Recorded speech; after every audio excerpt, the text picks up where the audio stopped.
Hai, Assalamualaikum. Saya Ahmad Haji Komarudin. Jadi akan masuk kelas PI mata kuliah Ulumul Hadis. Assalamualaikum. Waalaikumsalam. Apa kabar semuanya? Alhamdulillah. Gimana kegiatan sehari-hari? Masih sibuk dengan tugas-tugas kuliah? Alhamdulillah. Baik, silakan kepada Pasma untuk membuka doa sebelum dimulai perkuliahan. Sebelum mulai perkuliahan, mari kita berdoa. Doa mulai.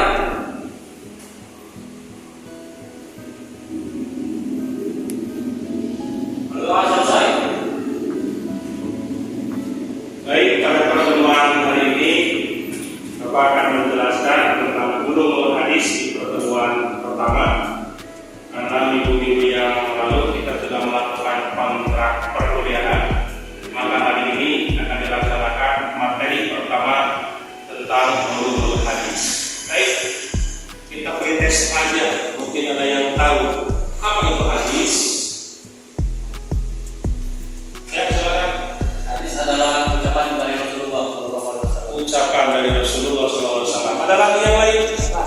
Hadis adalah ucapan Rasulullah, ketentuan dan perilaku Rasulullah. Oh, lebih komplit. Ini ada lagi yang lain juga? Hadis adalah yang ada pola Rasulullahnya. Wih, subhanallah. Ada penemuan terbaru mungkin dilihat dari pola Rasulullah. Ada lagi yang lain? Baik, semuanya sudah benar ya. Jadi hadis itu adalah segala sesuatu yang disandarkan baik ucapan, perbuatan, ketetapan Rasulullah Muhammad Sallallahu Alaihi Wasallam. Nah, terkait hadis tadi sudah mengetahui secara bahasa atau secara apa sebelum masuk ke materi apa itu hadis. Ternyata di awal sudah tahu tentang pengertian hadis. Tapi mata kuliah kita adalah ulumul hadis. Barangkali ada yang tahu apa itu ulumul hadis? Silakan. Iya. Ulumul hadis adalah ilmu hadis. Ulumul hadis adalah ilmu hadis. Singkat sekali ya. Ada lagi yang lain silakan mungkin. Silakan ambil mungkin ambil. Ini Pak, tentang hadis. Apa? Ilmu yang mempelajari tentang hadis. Ilmu yang mempelajari tentang hadis. Baik, yang sisa apa itu? Ilmu hadis adalah ilmu yang mempelajari tentang ketetapan Ini kolaborasi dari tadi ya, dari para kaum laki-laki mengatakan bahwa ada ucapan, perbuatan, ketetapan, keputusan Rasul. Ini tinggal ditambah ilmu tentang ucapan, perbuatan. Ini sudah tepat. Baik, hari ini kita akan mempelajari tentang ulumul hadis. Apa kepentingan dari ulumul hadis? Tujuan pertama bahwa mempelajari ulumul hadis adalah pertama untuk memelihara hadis sahih. Kita ingat karena mungkin dari zaman Rasulullah, di zaman para penulis hadis itu hampir lamanya 100 tahun vakum. Maka pertama kali adalah untuk memelihara hadis sahih. Kalau memelihara hadis sahih berarti ada hadis-hadis yang tidak sahih. Oleh karena itu maka diperlukan sebuah ladang keilmuan untuk menentukan valid dan tidaknya sahih dan tidaknya tentang ilmu hadis atau hadis itu sendiri. Yang kedua, untuk mencegah pemalsuan hadis itu tujuan utamanya. Sebab banyak para oknum pemalsu hadis yang suka dipalsukan hanya bersandar pakai dari Rasulullah, padahal buktinya memang tidak ada. Ini para pemalsu hadis. Maka berikutnya adalah untuk mengurangi penyebab ikhtilaf. Karena perbedaan sering terjadi di kita hanya karena ormas ini berbeda pendapat, kemudian berbeda tafsir, maka akan terjadi benturan-benturan yang tidak diharapkan. Akhirnya kelompok ini saling menyalahkan dengan kelompok ini hanya karena salah satu pemahaman yang berbeda. Ingat, pemahaman dari sebuah tafsir begitu luas, sedangkan pemahaman dari sebuah redaksi itu sangat memerlukan waktu yang tidak sedikit. Maka berikutnya, tujuan daripada mempelajari ilmu hadis adalah, atau ulumul hadis adalah untuk menjalankan agama yang benar. Bisa dipahami semuanya? Baik, selanjutnya karena betapa pentingnya hadis, maka hadis diperlukan karena Al-Quran itu sendiri penafsiran yang cukup luas. Maka dalam hal ini untuk menafsirkan Al-Quran, maka yang pertama adalah menggunakan al-hadis itu sendiri. Maka melihat dari sini ada fungsi hadis terhadap Al-Quran adalah sebagai berikut. Pertama, tafsir, yaitu merinci hukum yang ada dalam Al-Quran yang bersifat global. Contoh, aqimis sholata, dirikanlah sholat. Kan tidak ditentukan sholat apa, berapa rakaat, harus di mana, menutup orang atau tidak. Maka dengan hadis dilengkapi. Sholat duhur sekian rakaat, sebelum sholat harus wudu dulu, ketika sholat harus menghadap kiblat. Ini tidak disinggung di Al-Quran. Kemudian yang kedua ada yang disebut dengan taksis.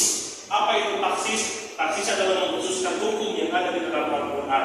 Contoh, Allah mensyariatkan tentang pembagian warisan bagi anak-anak kalian. Maka ada kalimat yusikumullahu fi auladikum.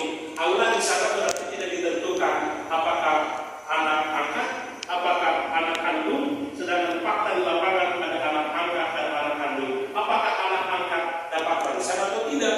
Maka tafsir tentang anak ditafsirkan dilengkapi oleh hadis. Maka terjadilah apa yang disebut dengan anak kandung. Gimana kalau anaknya murtad, berbeda agama? Gimana kalau anaknya menjadi pembunuh orang tuanya? Maka itu tidak berlaku dalam ayat ini. Kemudian yang disebut dengan takyid. Apa itu takyid? Menentukan batasan hukum yang ada dalam Al-Quran yang bersifat mutlak. Contoh, as-sariqu was-sariqatu faqta'u aydiyahuma. Para pencuri, baik laki maupun perempuan, maka harus dipotong tangannya. Kan tidak ditentukan sampai mana batasan yang dipotongnya.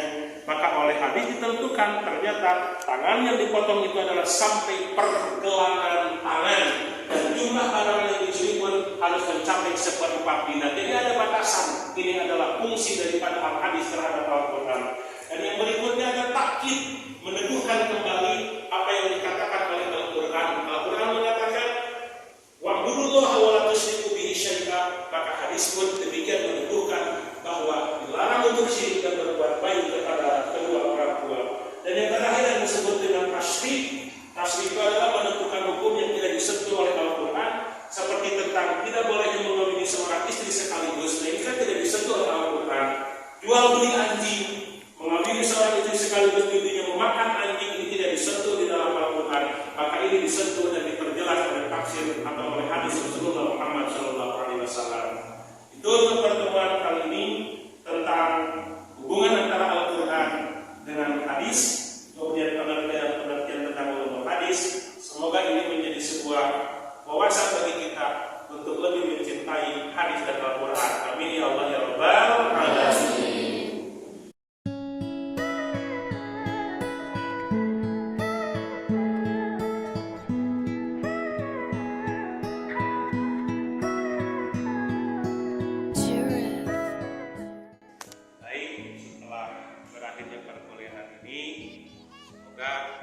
Hari ini menjadi sebuah hari yang menyenangkan, bahagia dan penuh dengan semangat. Terus berkarya, terus untuk belajar, kita gali wawasan ilmu melalui ilmu Al-Quran dan Al-Hadis. Semoga pertemuan hari ini membawa keberkahan bagi kita. Hati-hati di perjalanan, semoga selamat sampai tujuan. Kita akhiri saja perkuliahan ini dengan mengatakan Assalamualaikum warahmatullahi wabarakatuh. Waalaikumsalam.